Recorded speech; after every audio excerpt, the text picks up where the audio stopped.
such activities. Eugenie Sage. Would like to make some comments around policy statements. So we're dealing with Clause 188 on page 149 of the bill. And so the bill introduces this concept of having policy statements in the EEZ. We've got to remember that there's no plan mechanism in the EEZ. So we've got the Minister being able to have virtually total control of the policy statement process. Now, there was quite a degree of concern from submitters because this part of the bill was largely drafted in response to industry concerns. And the consultation that was done before this part of the bill was introduced and became part of the bigger bill was largely with the EPA and industry users. It shut out environmental groups and those representing the thousands of New Zealanders who have made submissions about activities like the Trans-Tasman Resources and Chatham Rock Phosphate seabed mining proposals. So there does seem to be quite a level of public scepticism amongst some submitters about what these policy statements under the EEZ are going to be doing. And it's interesting, Mr Chair, because as a result of the decisions of the EPA to decline consent to Trans-Tasman Resources' huge application for seabed mining off the Taranaki coast, which would have had a sediment plume of about 50 kilometres, the decision panel there concluded that there was uncertainty around the scope and significance of the effects of seabed mining as proposed by Trans-Tasman Resources. There was huge public interest in that application, 4,700 submissions, and the same with Chatham Rock Phosphate. That was a major proposal which would have seen the destruction of benthic habitats. The fishing industry was involved in making submissions and many members of the public. And again, the decision-making panel there said that there was a lot of uncertainty. And that goes back to the provisions, I think it is section 61 of the principal exclusive economic zone legislation about the precautionary principle.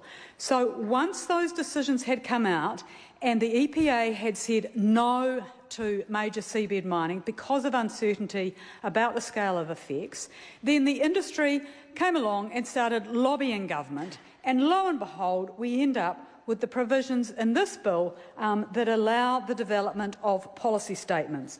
And submitters were concerned in terms of the new section 37A in clause 188 about the purpose of these policy statements being to state objectives and policies to support decision-making on applications for marine consents, like seabed mining.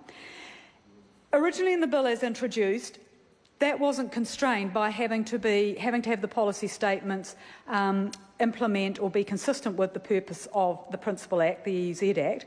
The Select Committee has put in that qualification, but there are still major concerns around the process that these policy statements will go through and the major discretion that is available to the Minister. So when you have this part of the bill being the result of industry lobbying because they didn't like the way the EEZ Act and the precautionary principle were applied to two seabed mining applications, and you have in new section 37B, subclause B, where in terms of the consultation process, unlike a lot of other things in this bill, where there is a huge level of detail and prescription setting out what must happen when, here we have a clause which just allows the Minister to establish a consultation process that gives the public, iwi authorities, regional councils and people with existing interests adequate time and opportunity to comment.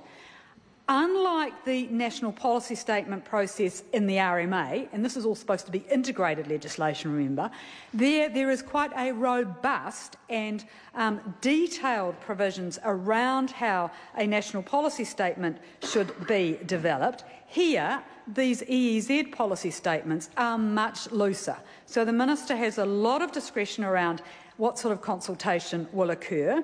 There's no requirement for an evaluation report in terms of something similar to a Section 32 analysis that you get under the RMA. And there's the emphasis on consulting people with existing interests, giving them a special status that they don't have in terms of the MPS process, Mr Chair, under the RMA.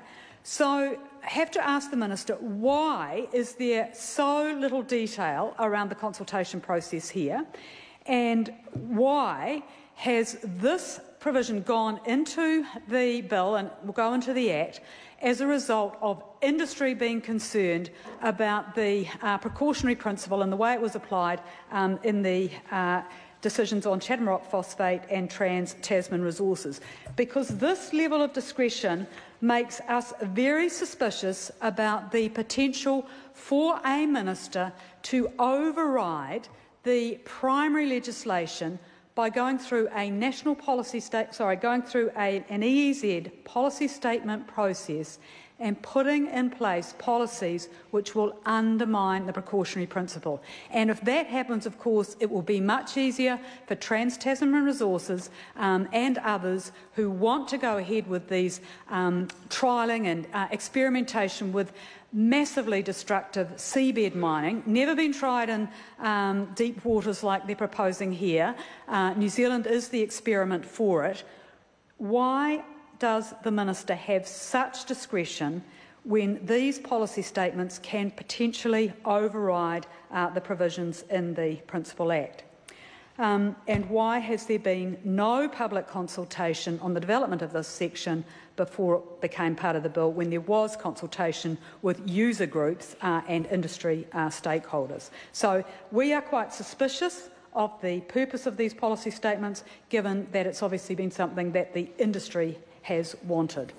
And I think, Mr Chair, the other issue I'd like to comment on in this call is climate change, because there is an SOP in my name that requires some consideration when the EPA is considering marine consent activities of the greenhouse gas emissions that may be associated with those activities.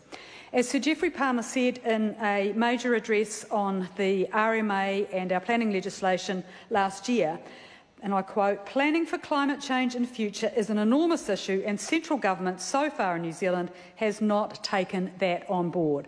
That is what my SOP, which changed the RMA, attempted to do in ensuring that greenhouse gas emissions were taken into account here under the RMA, and there's a parallel SOP here to require decision makers to look at how the activities that are being applied for in the EEZ are actually going to contribute or not to our climate pollution. The Green Party puts an emphasis on protecting the climate because we require a stable climate.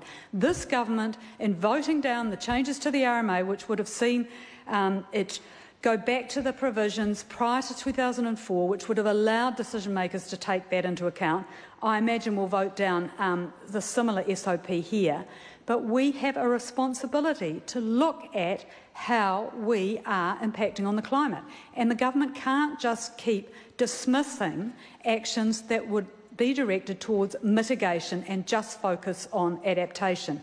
And of course, it is in the EEZ where we've got these major activities for deep sea oil drilling to try and find more oil reserves when there's already abundant evidence that known reserves are going to significantly impact on the climate if we allow those to be exploited. So there is an opportunity with this SOP to actually take climate protection into account, to put it into the Principal Act. There are a number of other major amendments to the EEZ in this part of the bill. We should be doing something about the climate. Thank you. Call Chris Foy. Thank you, Mr Chair. I believe we're on part 5 and I